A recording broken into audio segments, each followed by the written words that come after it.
Welcome to a very special episode of the Trusted Advisor podcast and video series powered by the Retail Solutions Providers Association.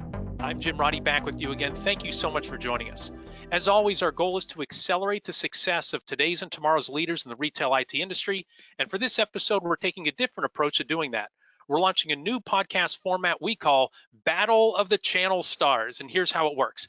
Our discussion today will be divided into 4 segments with separate but related topics. Our 2 guests will share their perspective on each topic, and then I'll join in on the discussion. Now, here's where it gets fun. At the end of each segment, I'm going to award 1 point to who I believe made the best case, stated their points most clearly, shared the most compelling anecdotes, things like that. And so if you're saying, well, I need more detailed rules, what's the exact rule book for Battle of the Channel Stars? My casino, my rules, right? So if there's something that I like, that's who I'm awarding the point to. And if you don't like, you can go play in another casino. I don't mean to get contentious, but that's kind of how we're going to do it. It's going to be a judgment call all the way. So what we're going to do is keep track of the points. For those watching on our YouTube channel, you're going to be able to see on this scoreboard that we have behind us. For the folks who are only listening on audio and can't see it, this is a state-of-the-art scoreboard. I mean, there's clearly artificial intelligence that's part of it. This is the best that the money could buy you. Under $10 actually within the budget for this event. So, and then what we're going to do is after we keep track of all the points at the end of the episode, whoever earns more points is going to be declared that episode's gold medalist, while the other participant is a silver medalist. You might say we're going to have a winner and a loser, but to me, there are no losers in the RSPA. We're going to have somebody with a gold and somebody with a silver. Now, if after 4 segments, the score is tied, which is actually what I'm rooting for, we're going to go into a 60-second overtime with a bonus topic to determine who gets gold and who gets silver. So that's how we play Battle of the Channel Stars. We're gonna have a meaningful conversation in a fun framework. All right, so let's meet our 2 combatants or contestants or members or friends, however you want to categorize them. So Rick Feuling is the CEO of RITE Enterprises, a VAR in Sartell, Minnesota. That's northwest of the Twin Cities. He's also the CEO of Cloud Retailer, a hybrid cloud POS system for beer, wine, and liquor retailers. Rick is an active member of the RSPA niche and startup ISV community, and in 2018, he was recognized as a rising star by the RSPA's Next Gen community. Finally, Rick is a returning guest to our podcast. He and David Gosman from HP starred in the first episode of the Trusted Advisor about the future of the retail IT channel. Hey, Rick, great to talk with you again. Morning, Bruce. I hope you're intimidated after that intro. I'm shaking. It's clear to see how great we started already. So our other guest is Bruce Mann. He's the president of Mann & Associates, a provider of consulting services and coaching to organizations and individuals in the POS and payments industries. For 18 years, he helped lead CRS as a vice president of marketing. Prior to that, for 18 years, he was general manager at Indiana Cash Drawer, with 5 years in between at APG Cash Drawer. Bruce is a past RSPA board member. He's been active on several RSPA committees, and he's led several education sessions at Retail Now. Bruce Mann, welcome to the podcast. Good morning. Great to have you here. Great to have both of you here. Now, our focus today is leadership and a video that Rick shared with me titled 10 Reasons Sports Teams Are Better Run Than Most Businesses. Now, we're going to list all 10 reasons and link to that video in the show notes for this episode and on the RSPA blog. But for purposes of today's discussion and competition, we're going to take a deep dive into 4 of those reasons and see what we can learn from them. So first, Rick, why did you feel compelled to share that video with me? And then once Rick is done, Bruce, I'm curious, because you said after you watched the video, you said, quote, that might be the best short video I've ever seen. I'm curious to hear that. So Rick, first, please, and again, no points. This is just warm-ups. This is just stretching out before we go toe-to-toe. So I believe it was 2018 Retail Now. John Kirk, at one of the keynote presentations, a room full of I don't know how many hundreds of people, had us during close to the start of the show doing football drills and not taking no for an answer. Everybody in the room needed to get up on their feet and get fired up. And then Jim, you being the author of the Walk-On Method, a book about challenges in young athletic careers and how that translates into business. I didn't have a choice. I had to send it. And for the record, John still has me fired up from then. So I had to share. Personally, the reason why I really liked that video was just the contrast that it creates between, you know, sports teams that want to win and business. I think a lot of people after watching the video would, you know, if you frame it in the mindset of what a champion is after, you feel silly with some of the business decisions you might be making, and probably for the wrong reasons. The simplicity, the contrast blew me away, so I had to send it along. Great, thank you for that. And John Kirk, RSPA CEO, yeah, former football coach and broadcaster at Central Florida. Yeah, and folks still talk about that. I actually got that recorded as well. I'm gonna have to go find that out. Maybe we'll try to include that in the show notes as well if I can dig that up, get everybody fired up again. Yeah. Bruce, why did you like the video? What did you get out of it? I think that's probably one of the few videos I've watched completely that was business related, any of the YouTube. Most of the YouTube videos I see have some component of advertorial included. This was just pure pragmatism. You know, I was looking at this and thinking, if I had seen this 45 years ago, my business life would have been so much simpler. And it's one of those videos you should watch frequently, like every morning before you begin making decisions and before your first meeting with an employee who might need a little extra love. It's just very succinct. And again, you know, the pragmatism is outstanding. Less than 10 minutes. I would encourage anyone, whether or not they choose to watch this podcast in its entirety, to at least view the video. Got it. Great. And we, of course, hope that folks do both. And what we're going to do is, again, a deep dive into 4 of those areas. And like Bruce said, they're pragmatic. This isn't just some philosophical or mindset or something like that. It's actually things that you're able to do and implement inside your organization. So, all right. So if you guys are all warmed up, are you ready to play the first ever Battle of the Channel Stars? Let's do it. Rock and roll. All right, so again, Rick and Bruce are going to share their perspective on each topic. Then I'll join in on the discussion, and then I'm going to award 1 point to who I believe made the best case. All right, so our first battle here for 1 point. Number 3 on the list of reasons most sports teams are better run than most businesses is recruiting. They say the CEO should also be the chief talent officer. So what's your take on that? Rick first, and then Bruce, about the CEO focusing on recruiting being chief talent officer. I think the idea is thought-provoking. I don't think it's wrong for a lot of many organizations. That said, in my perfect world, the primary driver of, you know, being a talent magnet would be the product.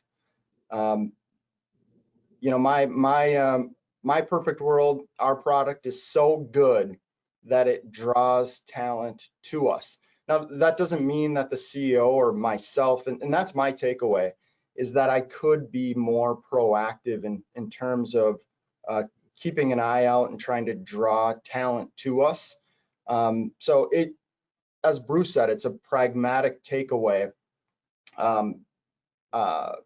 Though this is one of the points where I'm not sure I'm 110% on board. Still a lesson that's worth thinking about. Got it. And Bruce, before you answer, so recruiting, we know that in athletics, they focus a ton of energy on recruiting and maybe less on the X's and O's. And Bruce, you and I went during an Inspire event a couple years ago down in Sanibel, Florida, over to see Florida Southwestern, a junior college.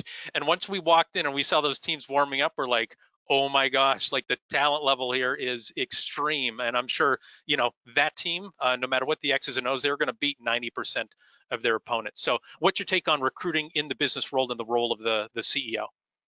And just to follow up with that, that was the most phenomenal JC facility I've ever seen and probably ever will see, which is a big part of recruiting, of course. Most folks aren't going to be excited about being recruited by a company that has antiquated facilities and so forth, or even systems. But the recruiting side of this, it really resonated with me. I was thinking back in my own career to the early 1980s.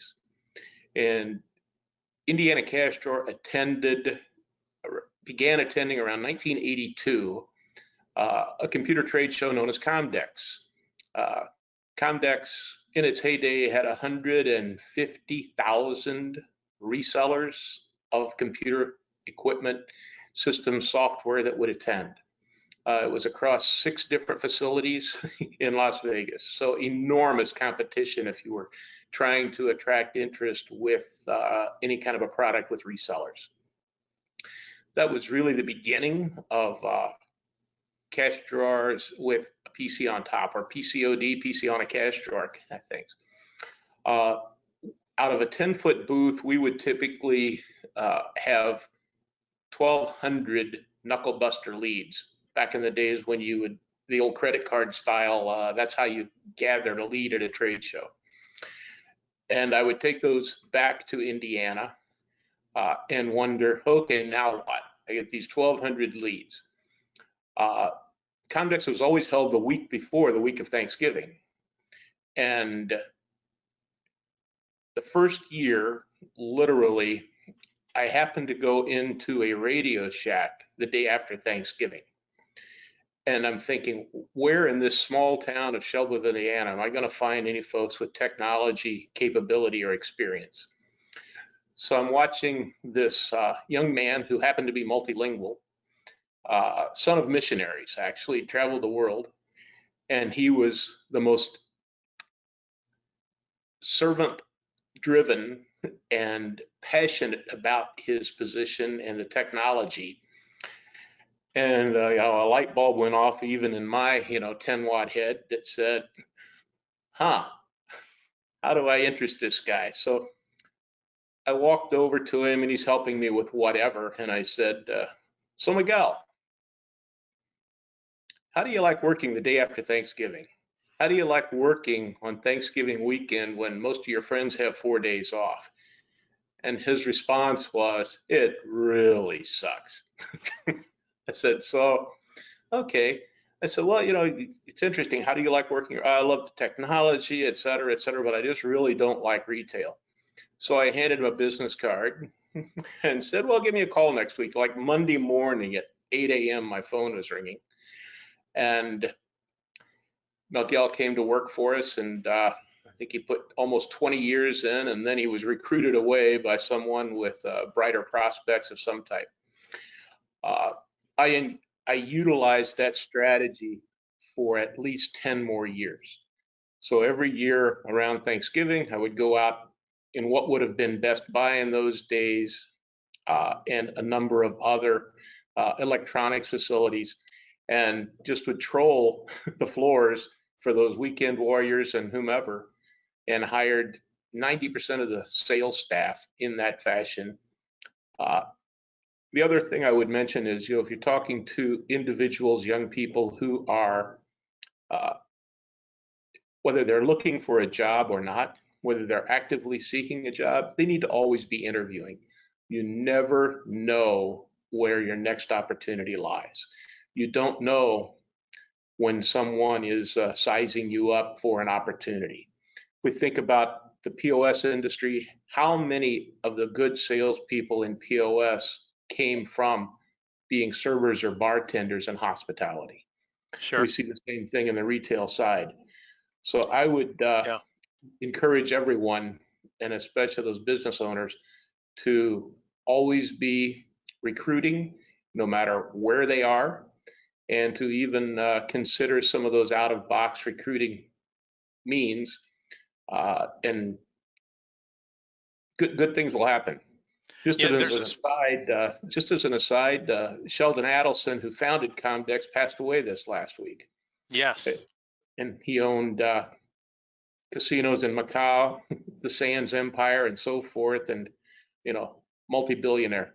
Yeah, sold that thing at the right time, no doubt, to get into the the casino industry. And to use a sports phrase building on what you said, Bruce, is, keep your head on a swivel, right? They always say if there's a turnover in football, you shouldn't just be running down the field. You got to keep your head on a swivel and be looking around, because somebody can be knocking you off your feet. And that's how I feel about, from a recruiting standpoint. It's not necessarily some methodical game plan that everybody, I'm going to go and recruit, but you should always have your head on a swivel and see if there's somebody good you might bump into. One of the best people I ever hired, you mentioned about Miguel, Ken Pasco is somebody that I hired back at Jameson Publishing. And so I first got to know Ken when he was a college student. He organized a basketball league that I was coaching in, and I had a bunch of 4th and 5th graders playing in it. Was really impressed back then with how organized and thorough Ken was.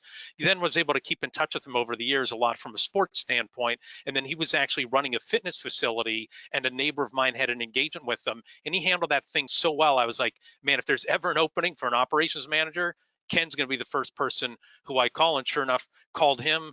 Fantastic operations manager, and he's still there with Jameson Publishing to this day. So again, it doesn't have to be some thorough, methodical plan that you have to do. Just always keep your head on a swivel, always keep some business cards with you, and be able to recruit. So, all right, so now it's time for me to award the points, and Bruce and Rick both said they're going to be thrilled with whoever I award those to. And so, Bruce, I'm going to give you the first point for this, because I agree in terms of that's where you need to recruit. You never know where somebody great is going to come from. And again, for those watching on YouTube, you can see the R stands for Rick, the B stands for Bruce. The R also could stand for red, and the B would stand for blue, but that seems a little bit redundant. So, all right, after the first quarter, Bruce takes a 1-0 lead. I feel like I should do in competition interviews and see how Rick feels, but we'll just move on to the next part of it. So point number 2. So reason 4 on the list is that sports teams have playbooks.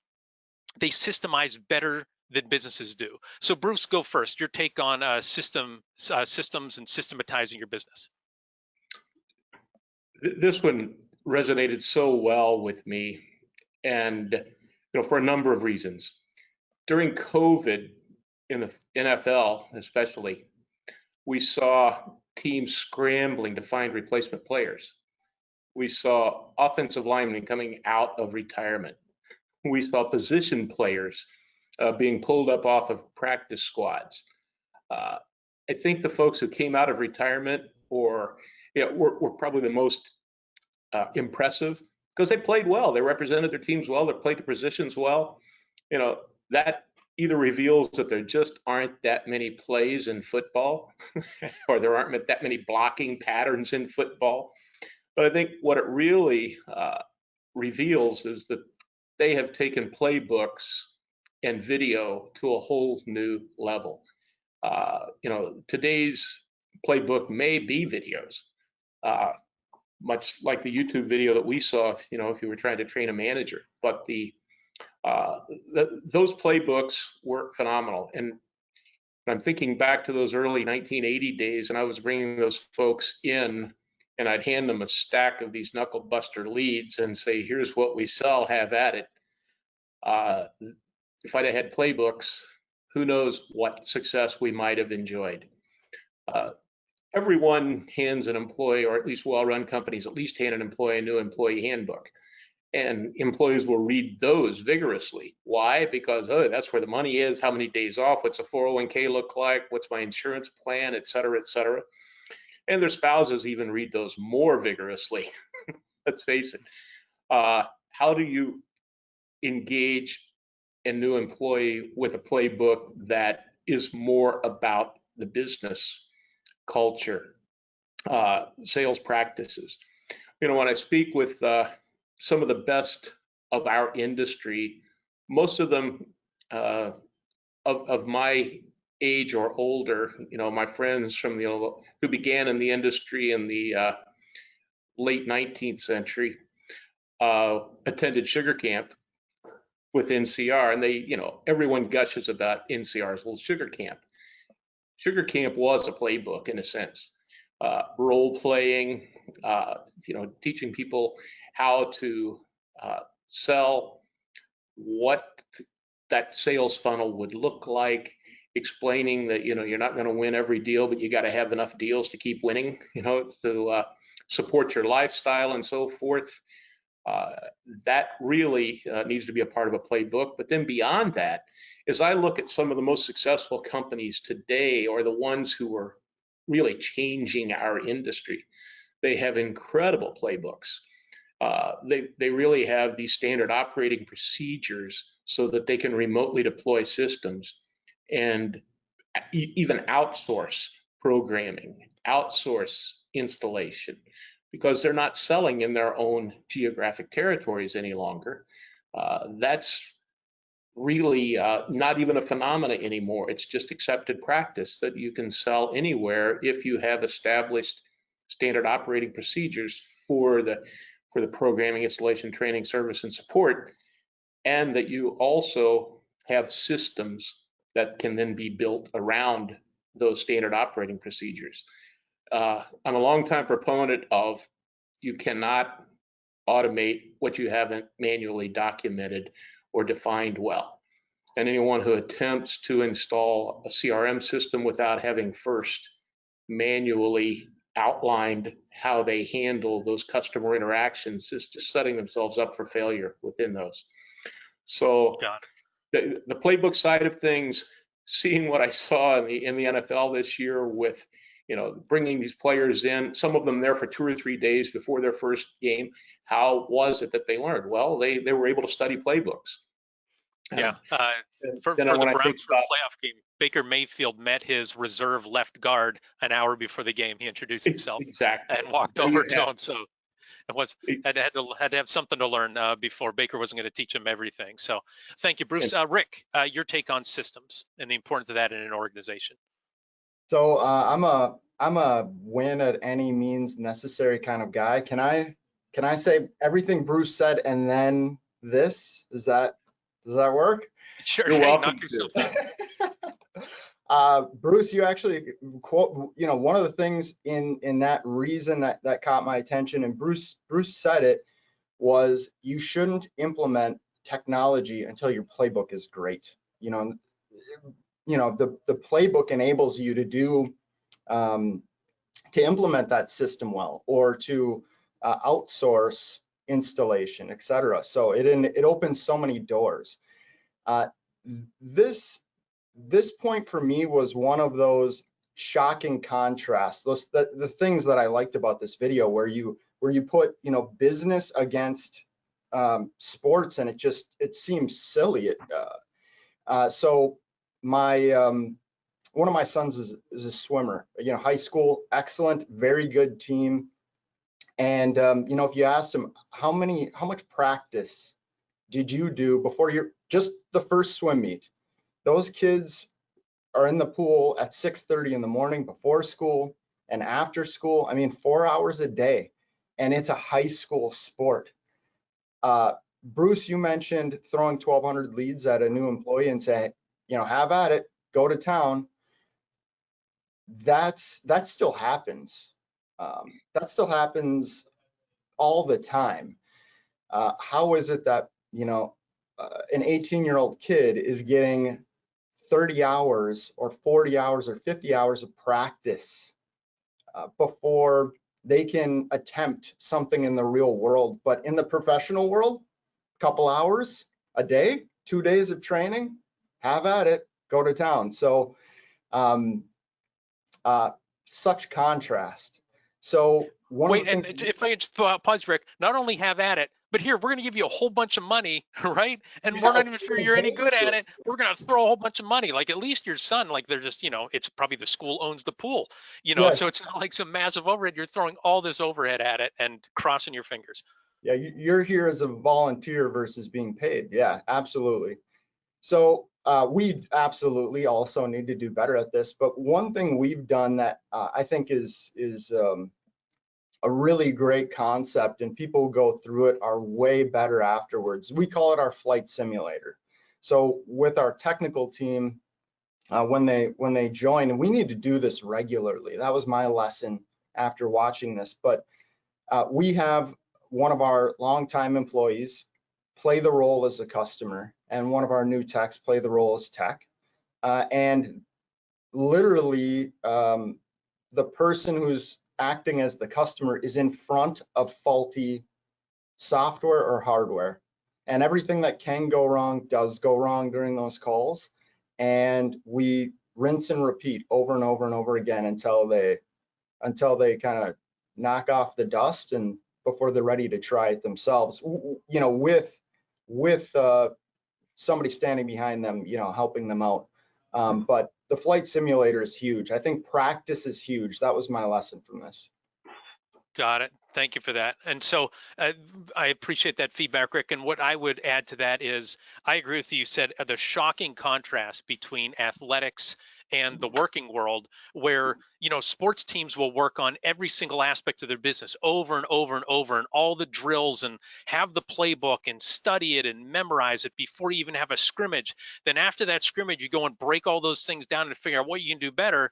And then when we last year did the RSPA sales compensation study, one of the questions we asked was, when do you consider a sales rep fully trained? And a giant percent of people said less than a month or less than 6 weeks or something like that. And you're thinking that like, how can that be possible? You know, I can understand if it's a job that is just very rote, right? Or if it's, you know, I'm looking out my window now, we have all sorts of, you know, snow. If it's shoveling snow, like there's not a whole lot of complication with that. But if it's driving a truck that's shoveling the snow, that requires more. And if it's selling technology solutions, it seems like it'd be way more. So I agree with both of you that not only do you need those playbooks, but also not just to run your business better, it also helps you as a leader to delegate and then deal with more impactful areas, right? If you're the one always, you know, plugging the finger in the leaks or jumping in and helping somebody out, you're never going to get to do R&D, get into new markets, examine new products. And so, Rick, I'm going to give you the point on this because of how you said the shocking contrast, and then also just the fact that you have the flight simulator as well. Big fan of that. Big fan of over preparing before folks go and jump ahead into it. So, all right. So now we're at halftime. Bruce, I was looking you right in the eyes when I was fist pumping. Just letting you know. Just letting you know. It's all about eye contact. Little do we know, they're actually in a room right next to each other, and at the end, it could result in fisticuffs. Actually, Bruce is in Florida for this broadcast. Bruce and Rick is in the Twin Cities. So, gentlemen, it's halftime. Feel free to make some adjustments, review the tape. But for our listeners, we're going to pause here and let you know that an RSPA membership has never been more valuable or more affordable. Annual memberships for VARs start at just $250 a year for dozens of high-value services, including access to a legal advisor, a security advisor, and a VAR and ISV business advisor, exclusive e-learning programs through the RSPA Academy, discounts on business services, and a college scholarship program for the families of RSPA members. Vendors and software developers benefit from an RSPA membership as well through introductions to VAR and ISV members and by showcasing their solutions through the exclusive RSPA Solutions Center. Accelerate your success by joining the RSPA today. Also, thanks to our sponsors who support the RSPA community and make this podcast and video series possible. Our platinum sponsors are Blue Star and Shift4 Payments.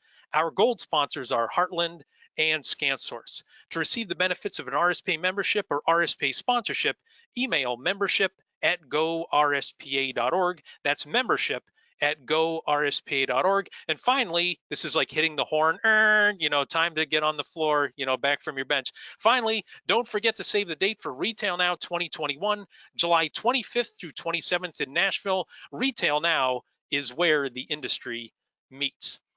All right, so that was halftime. Hopefully you guys are cooled down or warmed up, whatever your tactic is. So let's move into the third quarter. And Rick, we're going to have you answer this one first. So reason number 7 on the list of reasons sports teams are better run than most businesses is accountability. Sports teams hold individuals accountable, and they really lean into public transparency. There's no secret to what people need to work on. When a coach is correcting a player in practice, they don't say, let's pull you off to the side, right? And let's have a one-on-one conversation. They say, no, you're left hand, or you got to get lower, you got to do this.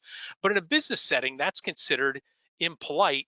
But in sports, we see it leads actually to results that make people feel generally good when they're achieving those results. So again, Rick, I know you're passionate about this. If you can go first, and then Bruce, let you weigh in on the concept of accountability in sports and in the business world. Reason 7 was the part in the video where my, hair on my neck stood up. This one, this was one of the most interesting ones to me, and part of it is based on some of the things that are going on right now inside my own business. I I started this business when I was young, I think about 21 years old. So most of my experience, I mean, I'm college educated, but my dad said, after I got done with college, now the real learning begins. Most of my knowledge is the result of falling on my butt and getting back up again. And I give people a lot of feedback. And I always thought it was a sign of respect to do that privately. And there's still things that need to be said privately, right? But I'm changing my tune on that one. We have a group of individuals who are super talented, who have been here for a long time and work together. And we are having some challenges with that group. And I was addressing this with them as individuals privately. And too often I would hear, well, what about the other person? Well, what about the other person's none of your business? I started addressing it publicly. And you have to do it tactfully. You have to be a good coach. You have to be, one of the quotes from, I think this section of the video was, results through accountability drive the human spirit. So if everybody has that heart of a champion and they're in it, their first concern is the team and outcomes. We can skip tiptoeing around politics and emotions, and we can start talking about what's going on with the understanding that it's not about hurting anybody, it's about being a winner. So yeah, I think this is huge, and I'm going to What's start. an example of you addressing something publicly? Because again, if somebody's an absentee problem, that's nothing that you bring to the group. So and so has an absentee problem. I guess people would be noticing that or something of that nature. What's something that you feel comfortable now bringing up in a public setting you feel is more helpful for that individual and for the rest of the team? I'm still learning. I'm still learning what this means exactly. But in the example that I gave, me and one other individual from our leadership team sat down those 3 individuals in a room and basically spoke about how their biggest strengths or their biggest weaknesses, and how if leveraged positively, man, those things could all combine together to be a great thing or a terrible thing, and we have a decision to make.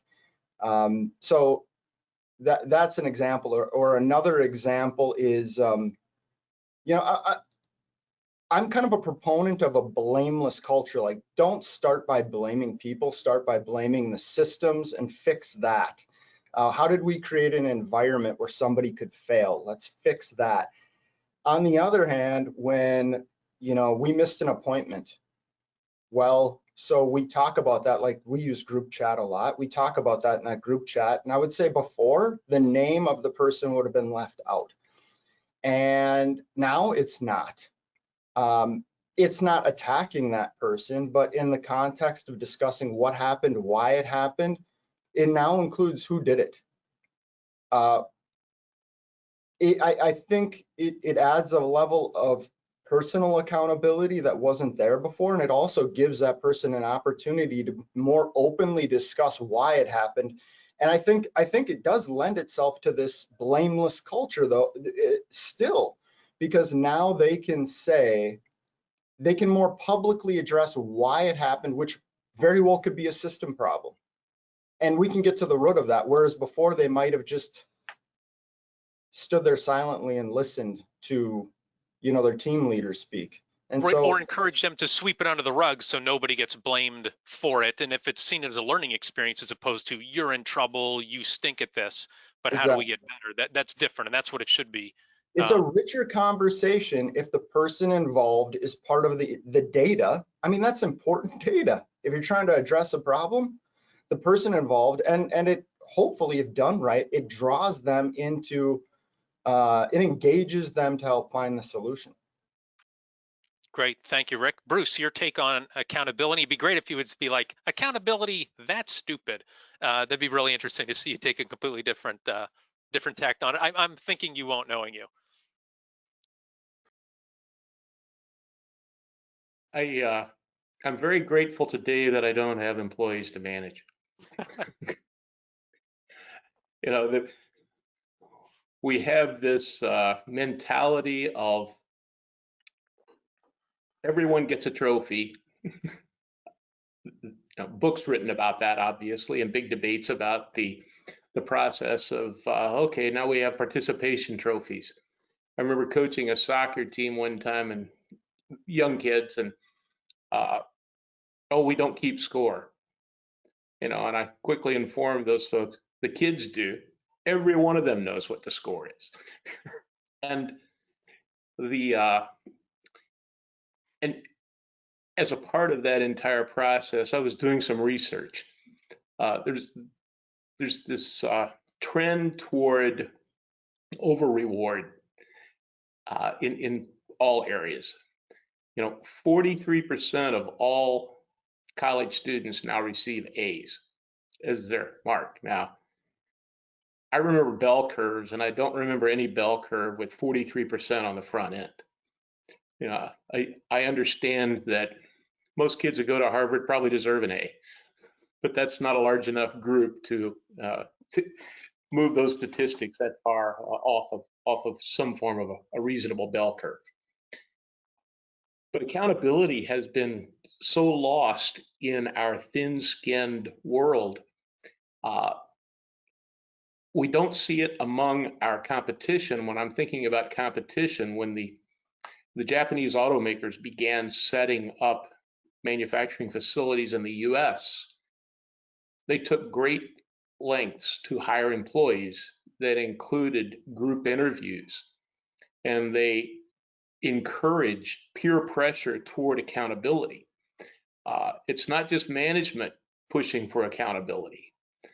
It's everyone in the culture is expecting accountability.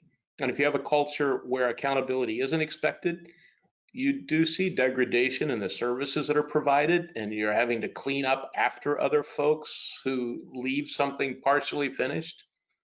If someone is a clock watcher and leaves before they've satisfied a customer, leave a customer hanging or dangling, and everyone, the entire organization, that reflects upon the entire organization. So there must be some accountability in that fashion. And how do you deal with it as management? I can tell you that in my experience, employees expect management to hold the employees' peers accountable. I was in a setting many years ago, and I was young and inexperienced and dumb, and had an employee that was just not even, there's this old joke about somebody walking in and saying, you're not paying me what I'm worth, and the manager's saying, yes, but we have minimum wage laws. So that was the way this particular employee was perceived by all of his peers. And I understand that individual had 4 children. He was trying to provide for them, and I'm thinking, what's going to happen to that family? And I've got cold feet over any kind of action. And finally, it just came down to a termination. So when I walked back out into the production area, people applauded. Wow. Seriously, I mean, that's not an untrue statement. It's just to see those types of things, and that helps stiffen your backbone a bit, and it also sends a message to other employees. Whoa, they're serious here, and the accountability and the performance and any type of quality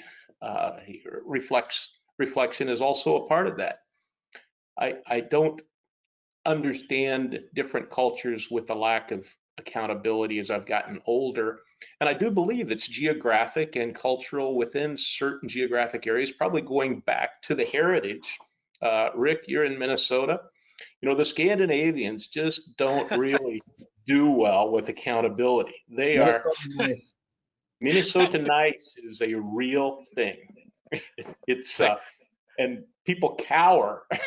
And I was watching the Saints game, and the Cook receiver fumbles after a pass. He goes over and sits on the bench and put the towel over his head. I'm thinking, you should be out there rooting on the defense, dude. What's this all about? Now I see more and more of this in sports where people just put a towel over their head when they mess up. You know, I understand the personal pride, but the coach should be over there coaching him up a bit. I mean, even with accountability, if you've read any of Ken Blanchard's books, you know, you tear somebody down, the last thing you do is pat them on the butt like Kirk would and say, get back in there now. We know you can do better. Or you deal with it. Yeah. Do a little pairing. Yeah, and there's a real thing. So thank you both for sharing those points. And I'll just share like you, Rick, like this is the part that really jumped out to me about how sports has like instant accountability. I always say when you're running an organization, think about like you're running a pro sports team. If you're the general manager of that, if you're like, oh, I'm a little nervous about disciplining the coach or telling him what he needs to work on, all the fans are going to be screaming and yelling at you. And so you're like, okay, I guess I have to go do something. I actually have to show some courage and actually go, do some managing of this. But think about it in your organization. The fans may not be screaming and yelling, but the employees are talking with one another. Like you said, Bruce, how they all applaud. They know what's going on. So it's up to you to know what's going on and steer people on the right path. Some tools that we used back when I was at Jameson Publishing that were hugely helpful and really in a public setting, we had it called PQ, post-publication proofing. So after our magazine went out, we would ship it off to a proofreader and they would go and see if we had any errors in the magazine. Then we go and share those all around. And everybody knew who made the error because your byline was on it. But then, like to your point earlier, Rick, we talked about the system. What did this person do in order to make this error? What changes do we need to make to our system that helped us reduce the amount of errors? Then we wanted to improve the writer quality. So we had what we called a writer critique meeting. After articles are published in the magazine, each writer would nominate one of their feature stories. Everybody would read it. We would sit down and talk through in terms of what could be done better. And back to our prior point about systemization, we had a list of what are the key criteria that make a quality feature story. We didn't just have somebody saying, I like this better, right? Because then it's all opinion based. So it was a critique. And boy, you want to talk about new people getting up to speed faster. When they saw the criteria, when they got to hear people say, here's what I could have done better with this story, right? That's how it always started out. And so really it was all on display in terms of what the reality was. And here's the other thing with accountability, it's not just all saying, here's where you did poorly, here's what you need to get better at. It's an opportunity to pat somebody on the back and say, that was outstanding, that was really good. Oftentimes people forget about that aspect of accountability. I remember working with somebody one time and they said, oh, I don't like the word accountability because it means I'm going to get fired. It's like, or it could mean you're going to get promoted, or it could mean you're going to get, more positive things if you do the good job. Just like in sports, somebody throws for 5 touchdowns, they're 29 of 32 throwing, no interceptions. They're going to love the accountability because everyone's going to be wanting to watch that film, where if you're watching the film, you're not doing well, that just seems like it's only fair in that regard. And let me ask both of you from a sales call standpoint, did you ever have sales calls that were recorded and everybody got together and reviewed sales calls? Did you guys have you ever done anything like that, or do you do anything like that? I can start. I want to add one thing to what you said, Jim. I spent a lot of time thinking about why is there a difference between what happens in business and on a sports team. And I feel like you just touched on something critical. After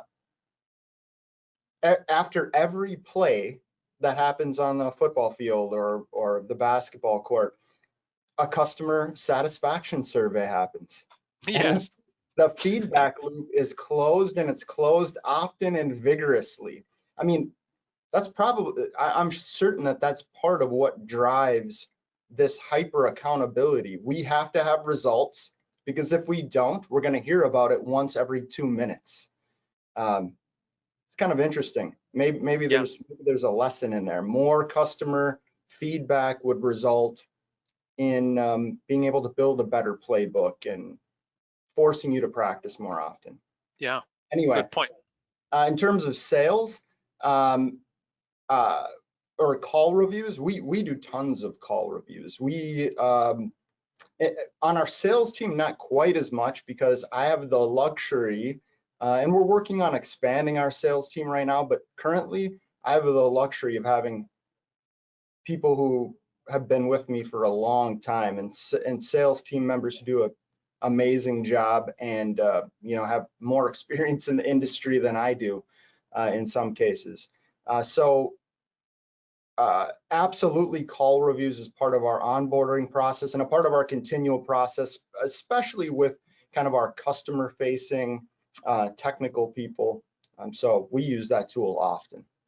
Got it. Great. And Bruce, have you used those in your career, sales call reviews? Absolutely. Absolutely. You know, as an extension of role playing, moving into calls, recorded calls, you know, with a message to the other party on the line that this call may be recorded for quality assurance. We've all heard those when we're calling ourselves. I would caution folks, if you're not going to review them, then don't record them, because the salesperson or whomever, customer service, will be expecting feedback. And if they find that it's simply one of those, okay, if we measure this or recognize this, it's going to improve, then you know it's really a waste of time. And the other part of accountability is really establishing clear expectations. How do you hold someone accountable to nebulous expectations? You really have clear expectations. Yeah. You need to make 10 outbound calls a day to new prospects or suspects, or however you classify those. We need to have less than 10 errors this game, less than 10 turnovers. Yes. You know, those types of accountability, you know, those types of accountability are imperative. You have to measure against something to have true accountability. And the peer review that has been discussed is just phenomenal. And in your story, Jim, about whatever we call it, Jameson, I go back way back. Yeah, you remember when it was called Corey Publishing? Yeah, Jameson Publishing Business Solutions Magazine. Yep. Not to be too anecdotal here, but I actually bought advertising from Mitch Adelson at that publication. Yeah, Sheldon's kid. Yeah. Sheldon's kid when he was black sheep, so to speak. Yeah. But no, I think, you know, the one thing you have to remember is, you know, there really aren't any miscongeniality awards in business. Yes. They don't exactly. exist. Yes. So I guess we're running low on time. I have to make a call here. I would love to give both of you a point, but going back to those writer critique meetings, I would always be the one who would vote last. We had two writers who were tied, and I was actually like, I have it as a tie as well. So I think both of you should win. And everybody in the room was like, no, make a call, show some guts. Even the two people, they were like, you've got to choose one or the other. So Rick, I'm going to give you the point on this. You both made fantastic points with this. I'd say, Bruce, the only thing I would disagree with is, I don't know if this is regionally based, or like you said, something about the Scandinavians. I think it's culture based. I think your organization, your level of accountability is what you make it, no matter where you are on this. You know, I guess I only speak to North America, not worldwide. But all right. So last, we're heading. This could be overtime. Jim, Go ahead. I'm going to have you over for dinner, and this passive thing that Bruce is talking about, you can see it for yourself, maybe. All right. Yeah. Wonderful. We'll see. Jim just hasn't seen a 6'10" blonde guy cry, has he, Rick? Yeah, exactly. Have you over at my parents' house. We'll have dinner. Be good. All right. There was like painting all Scandinavians with a broad brush, because kind of rubbed me the wrong way. But That's what it is. it's all fun. That can be a whole other podcast. We'll have a podcast just on accountability and on the toughness of the Scandinavians. Okay, so last thing. So we're running low on time, so we're only going to have to spend, your response can only be 60 seconds on this. So this is the last point. Toughness and resilience. That's one of the reasons. So it's reason number 8 on the list. It says give and accept candid feedback. You shouldn't tiptoe around important issues and areas to improve. Really ties in with what we just talked about from accountability. So Bruce, 60 seconds, and then Rick, 60 seconds, then we'll rock and roll from there. The resilience begins with the interview process.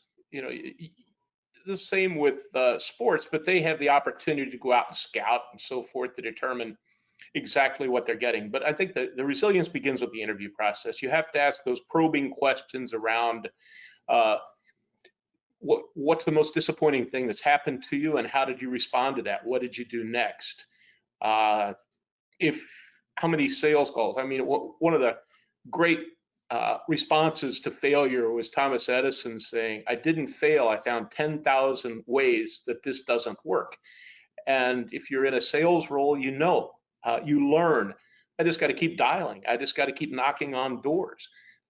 Those are measurements to me of resilience and that perseverance to succeed. But my opinion is business people really need to begin that in the interview process, and then address it very, very quickly with accountability if we don't see performance.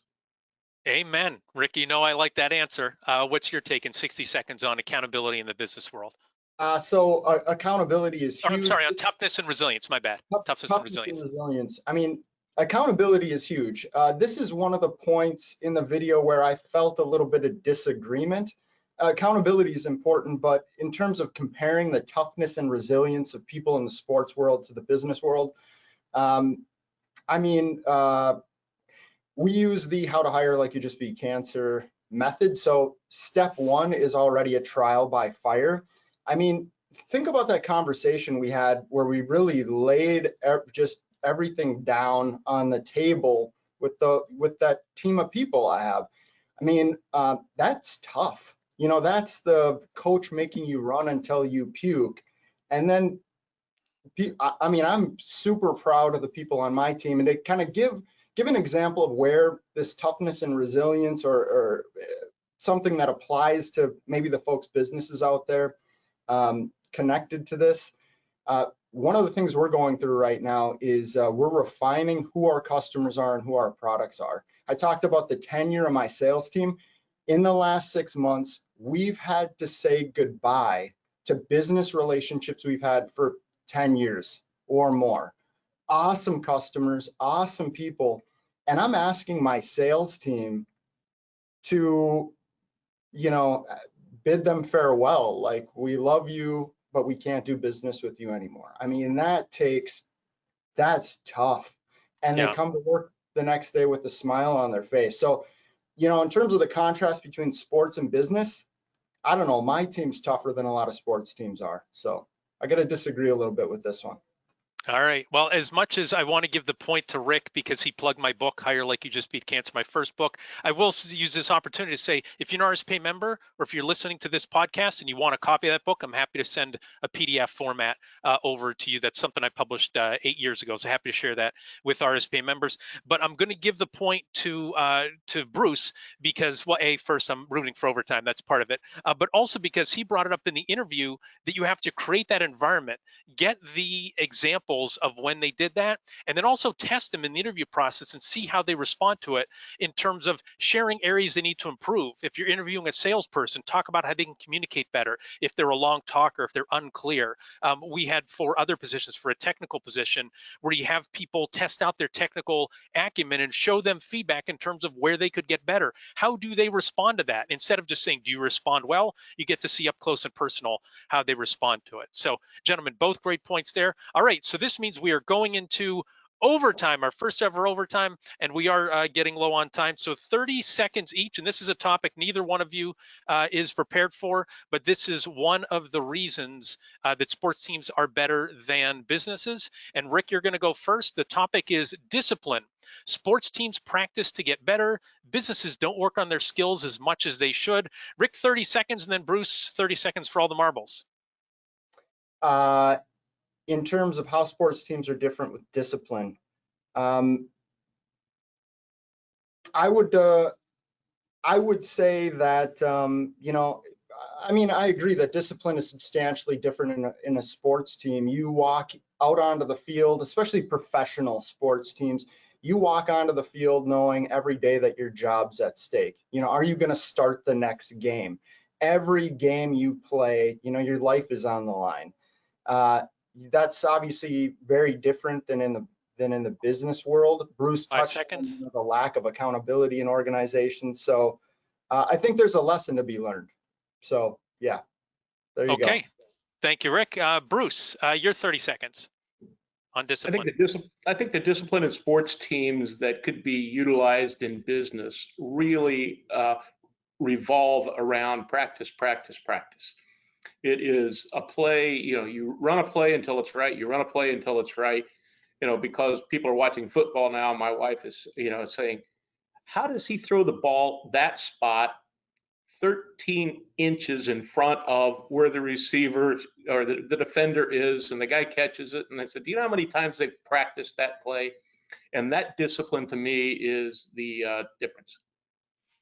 Wonderful. Gentlemen, both great answers, but I have to make a call. And so, Bruce, I'm giving you the overtime point in terms of practice. I think that is something that is missing inside a lot of SMB organizations. They don't have a training program. They don't have regular in terms of working on their skills. They just show up and work and work and work every day. I've known even some organizations, they devoted the first hour of every day to skill development and folks getting better in practice, practice, practice. So the final score in overtime, Bruce Mann 3, Rick Feuling 2. So Bruce gets the gold medal, Rick gets the silver. Gentlemen, thank you for playing Battle of the Channel Stars. Again, we're very short on time, but Rick, what is your reaction to I guess any feedback that you have in terms of what we just talked about for the last 50 minutes or so? Any final pointers that you have for our audience?